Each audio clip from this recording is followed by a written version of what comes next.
Otep, cher Kamit, je vais parler rapidement avec vous aujourd'hui des loges séphétiques africaines. Voilà, parce que les gens pensent que quand on parle de loges, ça ne renvoie que à ces mouvements mystiques occidentaux. Mais notez qu'il y en a aussi des loges euh, africaines. Et ces loges-là ne sont pas du tout matiques. Je vais rappeler que quand il y a eu la colonisation en Afrique, il y a eu certains mouvements maçonniques qui ont pris pour objectif de s'enraciner et ils ont après la colonisation, bien entendu, de s'enraciner et de détruire l'authentique spiritualité négro-africaine.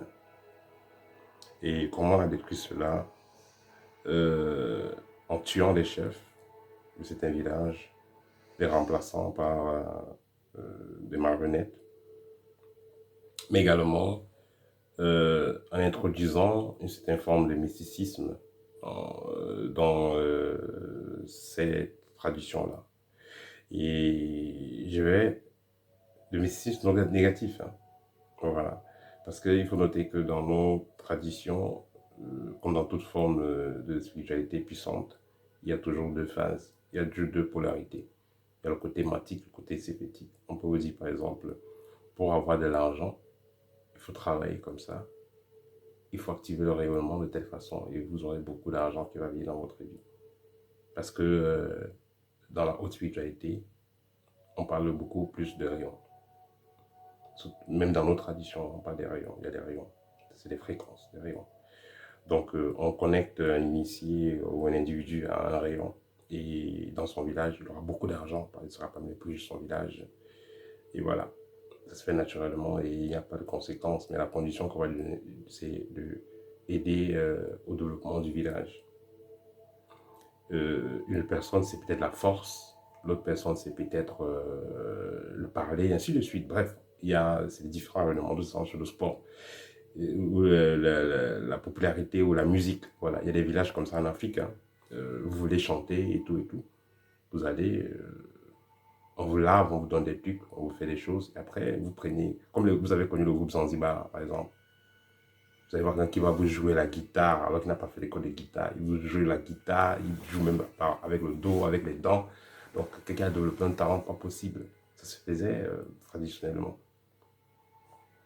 Donc, que ce soit dans le sport, que ce soit dans la musique, que ce soit peu importe le domaine, dans le domaine financier, ce sont des rayons que les anciens maîtrisaient. C'est une chance que les anciens maîtrisaient. Et il y en a qui connaissent toujours. Donc, ce qui était donc favorisé à la position des chefs dans certains villages, c'était dans des personnes qui n'étaient pas dans la maths. C'était je vais dire les voyous, hein, les gens qui ne méritaient pas vraiment la place. La plupart, c'est ceux-là qui ont eu donc la faveur d'avoir ces postes-là. Ces gens qui voulaient le bien de leur village, de leur peuple.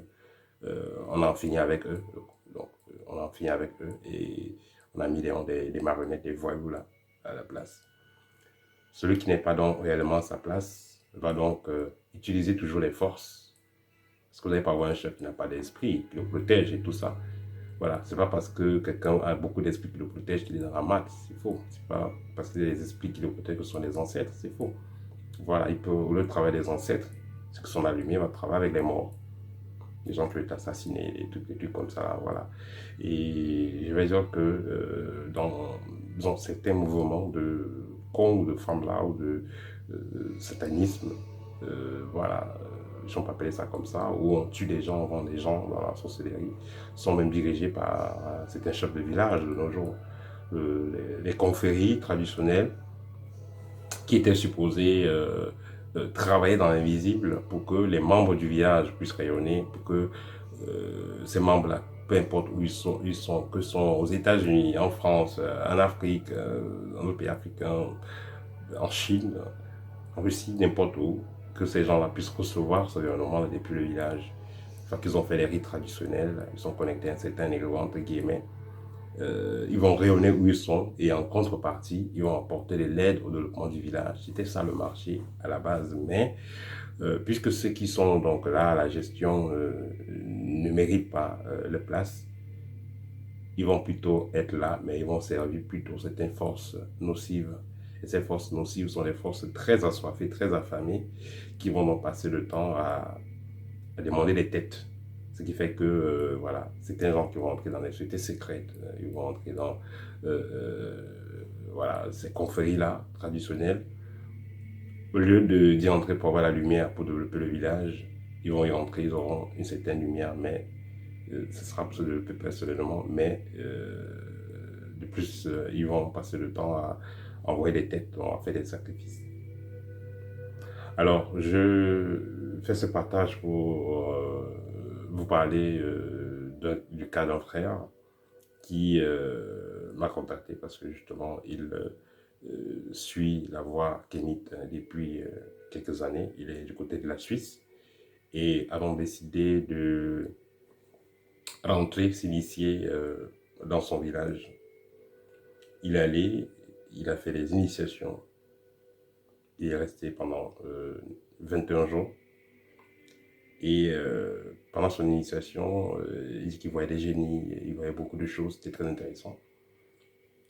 Il est rentré, mais depuis 1 an qu'il a fait l'initiation, il n'a pas fait 3 jours sans avoir des cauchemars, sans avoir des attaques violentes.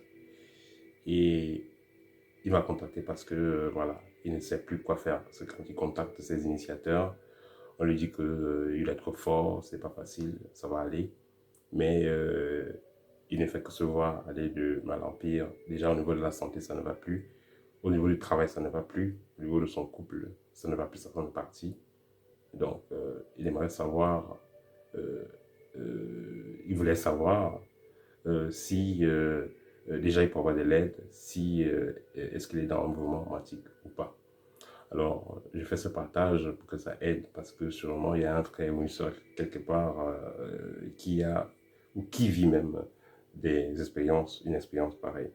Alors, ce qu'il faut noter sur les mouvements traditionnels africains, c'est que c'est de la haute tension.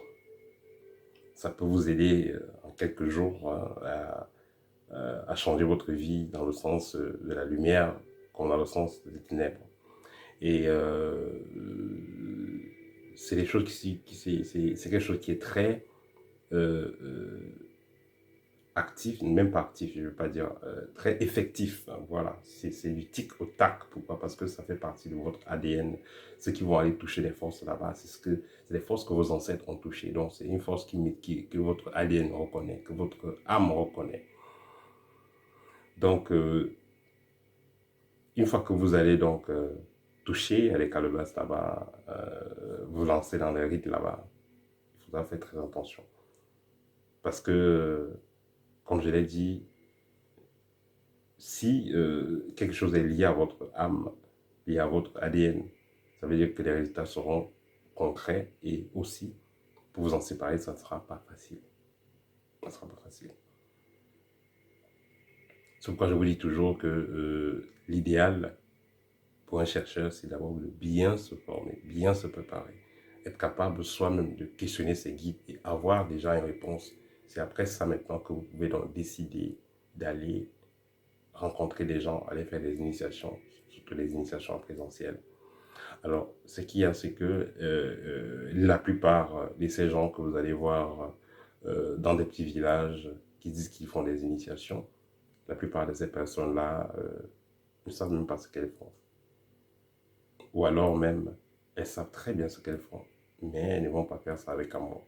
Parce que vous ne pouvez pas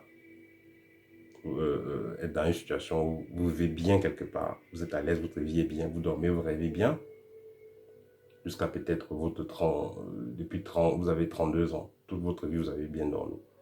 Mais vous êtes allé faire une initiation, 1 mois plus tard, vous commencez à avoir les cauchemars depuis plus d'1 an. Ça veut dire qu'on vous a connecté à la merde. La spiritualité n'est pas là pour nous faire souffrir, la spiritualité est là pour nous rendre heureux. C'est comme ça que beaucoup de personnes détruisent la vie. Hein. Vous allez voir des gens, quelqu'un fait ses affaires. C'est vrai que quand vous arrivez, quand votre argent atteint un certain niveau, il faut que vous soyez blindé au niveau spirituel, que vous soyez solide, parce que sinon, les concurrents peuvent faire de la magie pour fermer votre entreprise ou pour même finir avec vous. Les ennemis peuvent faire de la magie pour en finir avec vous. Et ce qui pousse donc certains hommes d'affaires ou politiciens à se lancer dans la spiritualité, se lancer même dans la magie, l'occultisme, parce que justement, les gars veulent le pouvoir. Ils veulent pouvoir dominer l'ennemi et ils veulent que l'ennemi ne puisse pas les dominer. C'est légitime de vouloir des pouvoirs, mais il faut prendre le temps de se préparer et surtout il faut être en face de la bonne personne. Donc, qu'est-ce qui se passe généralement, comme le cas du frère, c'est que vous allez rencontrer donc, un mystique. Il vous amène dans sa confrérie traditionnelle, entre guillemets. On vous fait des rites, mais on ne va pas vous positionner, bien entendu, dans la bonne partie de la pyramide. On vous positionne à la pire des parties, vous êtes la vache à lait. Parce que c'est un égrégore, en fait. Et celui qui va être au pays là-bas, et dans sa confrérie, il a ses 3-4 femmes, il a ses sacrifices, il a ses activités à faire dans le plan invisible. Vous êtes en Europe, vous avez une seule femme. Ça ne sera pas la même chose. Voilà, il a ses 8 enfants. Voilà, s'il a besoin d'une certaine quantité d'énergie, il peut prendre 2% là-bas, il va s'en sortir. Et vous avez une seule femme et un seul enfant. Oui, ça ne donne pas. Donc, on ne se lève pas n'importe comment, pas rentrer dans n'importe quoi. Donc, j'espère que ce partage va vous aider. Voilà, donc pour conclure, le frère a eu un soutien, il a eu de l'aide et il est très content de cela. Et j'ai pensé que c'est mieux de partager euh, cette expérience avec vous pour que ça puisse aider les siens à ne pas tomber dans de pareils pièges. Parce que là, vous allez entrer là dans les mouvements, parce que c'est africain, c'est traditionnel, c'est au village. Avant d'y aller, prenez le temps, renseignez-vous bien, préparez-vous bien. Mais déjà, comme je l'ai dit toujours aux étudiants de l'école, quand vous avez suivi une initiation complète, vous n'avez pas besoin d'aller dans ces villages-là pour entrer en contact avec vos ancêtres ou certains génies de votre lignée. On dit souvent quand l'élève est prêt, le maître se présente. Quand vous allez atteindre certains niveaux vibratoires, peu importe où vous êtes, à New York, en France, Canada, n'importe où, en travaillant sur vous, quand vous aurez atteint certains niveaux vibratoires, vos ancêtres viendront à vous. Vos guides viendront à vous. Où vous êtes dans votre lit, ils vont venir en matin, ils viendront parler avec vous. Vous n'avez pas besoin d'aller les chercher dans les villages. La plupart des villages maintenant sont pollués, sont envoûtés, on a tripoté les énergies là-bas à un niveau pas possible. Et posez-vous la question, pourquoi est-ce que certains ministres ou directeurs, on sait qu'ils sont dans des loges? Pourquoi on va les retrouver même chefs de village? Parce qu'il n'y a plus la lumière là-bas, tout simplement. Parce qu'il n'y a plus la lumière là-bas. C'est les mélanges qui ne se font pas. Vous ne pouvez pas être dans une loge initiatique et vous êtes encore dans le mouvement traditionnel qui est lumineux. Impossible. Il faut que ce soit le mouvement traditionnel initiatique aussi. Parce que comme je l'ai dit, il y a plusieurs portes. Il y a la porte de la lumière, la porte des ténèbres, dans toute forme de voie mystique. Donc, ceux qui gèrent donc des villages là, en Afrique de nos jours, la plupart sont dans les voies initiatiques. Ce qui fait que ces ministres et directeurs là qui sont dans les loges initiatiques vont donc trouver place là-bas et sont à l'aise dans ça. Donc, n'allez donc pas plus naïvement, parce que vous avez vu, on a dit, c'est la tradition, c'est le village, c'est l'oncle, c'est la tante, et vous allez mettre votre tête, voilà, couper. Et pour finir, il faut noter que quand vous allez faire des rites traditionnels chez vous, ceux qui vont faire des concoctions, là, ceux qui vont faire des rites, n'ont pas forcément la bonne intention envers vous. Vous sortez d'ailleurs de très loin, vous avez déjà une vie belle, vous voulez connaître vos sciences. Vous ne connaissez pas le cœur de celui qui est devant vous. Peut-être voir comment il va voler votre étoile, donner à son enfant, donner l'étoile de votre enfant Bref, il va comment il va changer les choses dans votre vie. Voilà. Ou il va comment il va vous apporter de la merde. Juste pas jalousie. Les gens sont méchants souvent, pour vous dire la vérité. Donc, quand on parle d'initiation, c'est du haut voltage. C'est pour vous éclairer comme vous détruire jusqu'à la moelle épinière. Donc, faites très attention. C'était le partage que je voulais faire avec vous aujourd'hui. Au TEP et à très bientôt.